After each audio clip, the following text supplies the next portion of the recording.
ये कहानी उस वक्त की है जब मैं दोस्त के गांव उसकी बाप की शादी में गया था। हम 2 महीने पहले ही चले गए थे क्योंकि तैयारी भी बहुत करनी थी और कुछ 1 महीने में तैयारी हो भी गई थी। उस 1 महीने में मैं पूरा गांव घूम चुका था। तो मैं एक दिन सो रहा था तो मुझे मेरे दोस्त ने उठाया और फिर हम खेलने चले गए। मेरा दोस्त और मैं काफ़ी देर तक खेले, पर मेरा दोस्त मुझसे पहले घर चला गया और मुझे कहा कि जब मैच ख़त्म हो जाए तो घर आ जाना। मैं और उसके गांव के दोस्त काफ़ी देर तक गोटियां खेलते रहे। उन लड़कों का घर तो मैदान के सामने ही था, तो वो जल्दी पहुंच गए।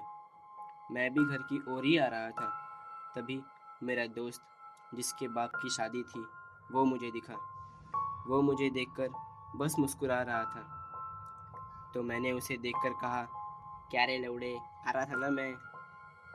उसने कुछ रिस्पॉन्स ही नहीं दिया। मैंने फिर कहा, अरे अपनी माँ चुदाने आया क्या। उसने मुझे एक पत्थर फेंक कर मारा और फिर वो जंगल की ओर भागने लगा। मैंने तुरंत उसका पीछा किया। वो मुझे गांव की पिछले वाली सड़क पर ले आया और फिर एक पेड़ के पीछे छुप गया। मुझे पता नहीं, पहले से ही कुछ गलत लग रहा था, पर जब गान में मस्ती भरी हो तो क्या कुछ नहीं करने का मन करता। बस मैं भी पेड़ के पीछे उसे देखने चला गया तो वो वहाँ नहीं था। मैं एकदम सा चौंक गया और तभी पीछे से एक आवाज़ आई, कौन था। मेरा दिल मेरे मुंह में आ गया था और फिर एक और आवाज़ आई, कौन था। ये वाली तो मेरी गांड भी फट गई। पर तीसरी जो आवाज़ आई, तुझ्या लुंगीमध्ये हात टाकू का रे कुंदन? मैं बोला एक बार पीछे देख ही लेता हूँ। पर फिर आता मी तुझ्या लुंगीमध्ये हात टाकलाय कुंदन. तब मेरे दिमाग में ये बात आई कि चुड़ैल आवाज़ दे तो पीछे नहीं मुड़ना चाहिए। तब मैं बिना सोचे समझे बस आगे चलता रहा। उसकी आवाज़ें मुझे आती रही, पर मैं बस आगे चलता रहा। चलते चलते मैं उसकी बातों से इतना गर्म हो गया था कि मैंने तो सोच लिया कल दिन की शुरुआत हिलाने से ही करूँगा। और तभी मुझे आगे एक कोठा दिखाई दिया।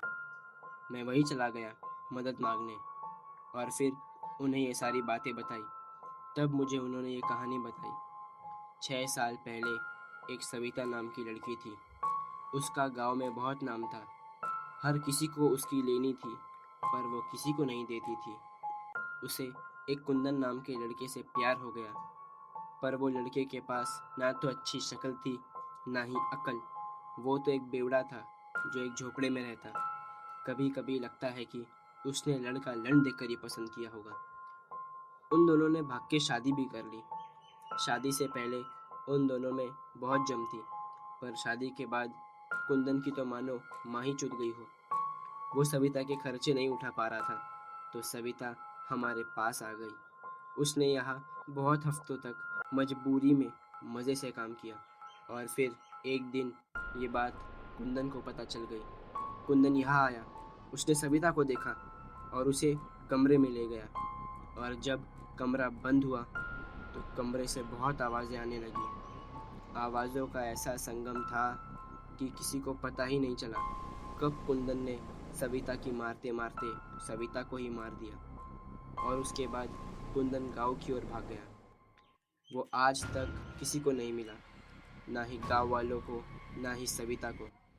इसीलिए सविता की आत्मा यही इस गांव में घूमती है। वो हर किसी को कुंदन कहकर बुलाती है और जो भी उसके पास जाता है वो कभी किसी को नहीं मिलता। इसीलिए बुलाती है मगर जाने का नहीं। यही कहानी सुनते सुनते काफ़ी देर रात हो गई थी, तो मैं वहीं सो गया और सुबह होते ही मैं सुरक्षित अपने घर आ गया।